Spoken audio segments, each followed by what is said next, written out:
ഇനി അടുത്തതായിട്ട് നമുക്ക് ചെയ്യാനുള്ളത് റയോപ്റ്റിക്സിലെ പ്രിസവുമായിട്ട് റിലേറ്റ് ചെയ്തിട്ടുള്ള ഒരു ചോദ്യമാണ്. For a transparent prism, if angle of minimum deviation, ഒരു ട്രാൻസ്പെറന്റ് പ്രിസം ഉണ്ട്, ആംഗിൾ ഓഫ് മിനിമം ഡീവിയേഷൻ അല്ലെ, ലൈറ്റ് ഇങ്ങനെ പാസ് ചെയ്യും, മിനിമം ഡീവിയേഷന്റെ സമയത്ത് ലൈറ്റ് ബേസിന് പാരലൽ ആയിരിക്കും, അങ്ങനെ ലൈറ്റ് ഇങ്ങനെ പാസ് ചെയ്ത് പോകുന്നുണ്ട്. മിനിമം ഡീവിയേഷന്റെ സമയത്ത് അവർ പറയാണ് if the angle of minimum deviation is equal to refracting angle. Okay, പ്രിസത്തിന്റെ ആംഗിളിനെ വിളിക്കുന്ന പേരാണ് റിഫ്രാക്റ്റിംഗ് ആംഗിൾ. പ്രിസത്തിന്റെ ആംഗിളിന് രണ്ട് പേരുണ്ട്, ആംഗിൾ ഓഫ് പ്രിസം എന്ന് പറയും, അല്ലെങ്കിൽ റിഫ്രാക്റ്റിംഗ് ആംഗിൾ എന്ന് പറയാം. അപ്പൊ ഇതിന് രണ്ട് പേരുണ്ട്, ആംഗിൾ ഓഫ് പ്രിസം അല്ലെങ്കിൽ റിഫ്രാക്റ്റിംഗ് ആംഗിൾ എന്നുള്ള പേരും വേണമെങ്കിൽ നമുക്ക് പറയാം. അപ്പൊ ക്വസ്റ്റ്യൻ പറയാണ് മിനിമം ഡീവിയേഷന്റെ വാല്യൂം അതേപോലെ തന്നെ ആംഗിൾ ഓഫ് പ്രിസം ഈക്വൽ ആണെങ്കിൽ ആ മെറ്റീരിയലിന്റെ റിഫ്രാക്റ്റീവ് ഇൻഡെക്സ് ഏതായിരിക്കും എന്നുള്ളത്, അതിന്റെ റിഫ്രാക്റ്റീവ് ഇൻഡെക്സിന്റെ വാല്യൂ. അപ്പൊ ക്വസ്റ്റ്യൻ തന്ന ഡാറ്റ എന്താണ്? ഡി ഈക്വൽ ടു എ ആണ്. ഇനി ഇതിന്റെ ഫോർമുല നിങ്ങൾ അറിയണം. റിഫ്രാക്റ്റീവ് ഇൻഡെക്സിന്റെ ഫോർമുല എന്താണ്? N is equal to sine of A plus D divided by 2 the whole divided by A by 2. ഇതാണല്ലോ നമ്മുടെ ഇക്വേഷൻ. ഇത് നമ്മൾ എന്തായാലും ബൈ ഹാർട്ട് ചെയ്യുന്ന ബേസിക് ഇക്വേഷൻ ആണ്. A plus D divide by 2 divided by sine of A by 2. ഈ ക്വസ്റ്റ്യനിൽ പറയാണ് എയും ഡിയും ഈക്വൽ ആണ്. അപ്പൊ എന്തായിട്ട് മാറും? Therefore N equal to sine of എയും ഡിയും ഈക്വൽ അല്ലേ, അപ്പൊ ഡിക്ക് പകരം എ എന്ന് എഴുതിയാൽ കുഴപ്പമില്ലല്ലോ, കാരണം രണ്ട് ഈക്വൽ അല്ലേ. അതുകൊണ്ട് എ പ്ലസ് എ എന്തായിട്ട് മാറും? 2a ആയിട്ട് മാറി. ആ 2 കട്ടായി. അപ്പൊ മുകളിൽ സൈൻ എ വന്നു. താഴെ ആര് തന്നെയുണ്ട്? Sine A by 2. താഴെ പ്രത്യേകിച്ച് മാറ്റമൊന്നുമില്ല, താഴെ സൈൻ എ ബൈ 2 ഉണ്ട്. അപ്പോൾ എയും ഡിയും ഈക്വൽ ആയി. എ പ്ലസ് എ 2a, 2 കട്ടായി. അപ്പൊ ഇങ്ങനെ വരും. Therefore n is equal to sin a എന്നല്ലേ. We know that sin theta relation എന്താണെന്നറിയോ? We know that sin theta can be written as 2 sin theta by 2 cos theta by 2. Okay, ഇതുപോലെ sign 2 തീറ്റ എന്ന് പറയുമ്പോൾ 2 sine theta cos theta പോലെ തന്നെ sine theta എന്ന് പറയുമ്പോൾ 2 sine theta by 2 cos theta by 2. Therefore n equal to sine എക്ക് പകരം എന്ത് എഴുതാം?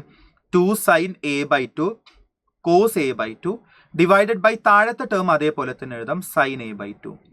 ഇതിൽ സൈൻ എ ബൈ 2 നമുക്ക് വേണമെങ്കിൽ ക്യാൻസൽ ചെയ്ത് ഒഴിവാക്കാം. Therefore refractive index is equal to 2 cos A by 2.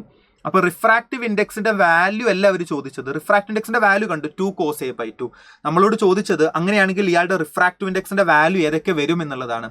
അപ്പൊ ഒരു കാര്യം നോക്കാം. 2 കോൺസ്റ്റന്റ് അല്ലേ, കോസ് മാക്സിമം ആകുമ്പോഴല്ലേ n മാക്സിമം ആവാ, കോസ് മിനിമം ആകുമ്പോഴല്ലേ n മിനിമം ആയിട്ട് മാറുന്നുണ്ടാവുക. അപ്പൊ കോസിന് നമുക്ക് ഏതൊക്കെ വാല്യൂസ് പോസിബിൾ ആണെന്നുള്ള കാര്യം നമുക്ക് ചെക്ക് ചെയ്ത് നോക്കാം. അപ്പൊ എന്താണ് കോസിന്റെ വാല്യൂ കിട്ടിയത്?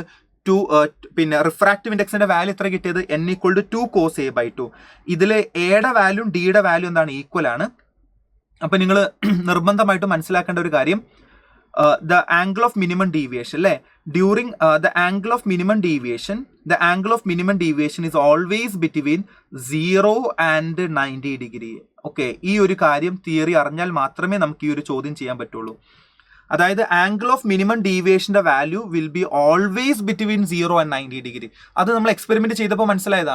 ആംഗിൾ ഓഫ് മിനിമം ഡീവിയേഷൻ ഉണ്ടല്ലോ, ആ ആംഗിൾ ഓഫ് മിനിമം ഡീവിയേഷന്റെ വാല്യൂ ഒരിക്കലും 90യേക്കാളും കൂടാറില്ല. മിനിമം ഡീവിയേഷൻ അല്ല, അതിന്റെ പേരെന്താണ്? ആംഗിൾ ഓഫ് മിനിമം ഡീവിയേഷനാണ്. അപ്പൊ ഏതൊരു എക്സ്പെരിമെന്റിലും മിനിമം ഡീവിയേഷന്റെ value will be always between 0 degree and 90 degree. 0ക്കും 90ക്കും ഇടയിലുള്ള ഒരു വാല്യൂ ആയിരിക്കും. ഓക്കെ, അപ്പൊ ഇതില് ശരിക്കും എയും ഡിയും ഈക്വൽ ആണല്ലോ, എയുടെ വാല്യൂ ഡിയുടെ വാല്യൂ ഈക്വൽ ആണ്. അപ്പൊ ഇതിൽ എ എന്ന് പറയുമ്പോൾ ശരിക്കും ആര് തന്നെയാണ്? ഡി ആണ്. രണ്ടുപേരുടെ വാല്യൂ ഈക്വൽ ആണ്. അപ്പോൾ നമ്മുടെ ഹൈലൈറ്റ് ഏതാണ് ഇവിടെ? ആംഗിൾ ഓഫ് മിനിമം ഡീവിയേഷന്റെ വാല്യൂ എപ്പോഴും 0ക്കും 90ക്കും ആണ്. അപ്പൊ നമുക്ക് ശരിക്കും എ എന്ന് പറയുമ്പോൾ ഡി തന്നെയാട്ടോ. ക്വസ്റ്റ്യനിൽ പറയുന്നുണ്ട് എയുടെ വാല്യൂ ഡിയുടെ വാല്യൂ സെയിം ആണ്.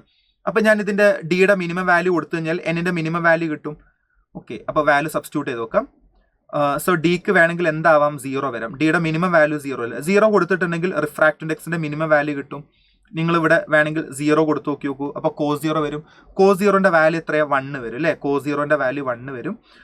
സോ ആ സമയത്ത് നമുക്ക് refractive index is equal to 2. അപ്പൊ ഞാൻ ഡിക്ക് 0 കൊടുത്തു. ഓക്കെ, ഡിക്ക് 0 കൊടുക്കുമ്പോൾ ഇവിടെ 0 വരും. കോസ് 0 1 ആണ്. അപ്പൊ റിഫ്രാക്റ്റീവ് ഇൻഡെക്സിന്റെ വാല്യൂ 2 വരും. ഇനി അടുത്ത പോസിബിലിറ്റി എന്താണ്? ഇതിന്റെ രണ്ട് എക്സ്ട്രീം കൊടുക്കുക. ഇയാൾക്ക് 0 വരാം, 90 വരാം. ഇനി നമുക്ക് ഡിക്ക് എന്ത് കൊടുക്കാം? 90 കൊടുത്തു നോക്കാം. ബാക്കിയെല്ലാം അതിന്റെ ഇടയിലായിട്ടല്ലേ വരുള്ളൂ. അപ്പൊ ഇവിടെ 90 കൊടുക്കാം. 90 കൊടുക്കുമ്പോൾ refractive index is equal to ഇവിടെ 90/2 എത്ര വരും? 2 into 90/2 എന്ന് പറയുമ്പോൾ 45 cos 45 1/√2. therefore n equal to 2/√2 എന്ന് പറയുമ്പോൾ √2. അപ്പൊ രണ്ട് പോസിബിൾ വാല്യൂസ് ആണ്, ഒന്നെങ്കിൽ 2 വരാം അല്ലെങ്കിൽ √2 വരാം, ബാക്കിയെല്ലാം in between 2 and √2. therefore the answer will be option 4 ആണ്. the refract ഈ ഒരു ക്രൈറ്റീരിയ മീറ്റ് ചെയ്യണമെങ്കിൽ the refractive index must be always between 2 and √2. അപ്പൊ ഈ ഒരു ചോദ്യം ചെയ്യണമെങ്കിൽ നിങ്ങൾക്ക് എന്തറിയണം, ഈ ഒരു ഇക്വേഷൻ അറിയണം, അതേപോലെ ഈ ഒരു കണ്ടീഷൻ അറിയണം. മിനിമം ഡീവിയേഷന്റെ value will be always between 0 and 90.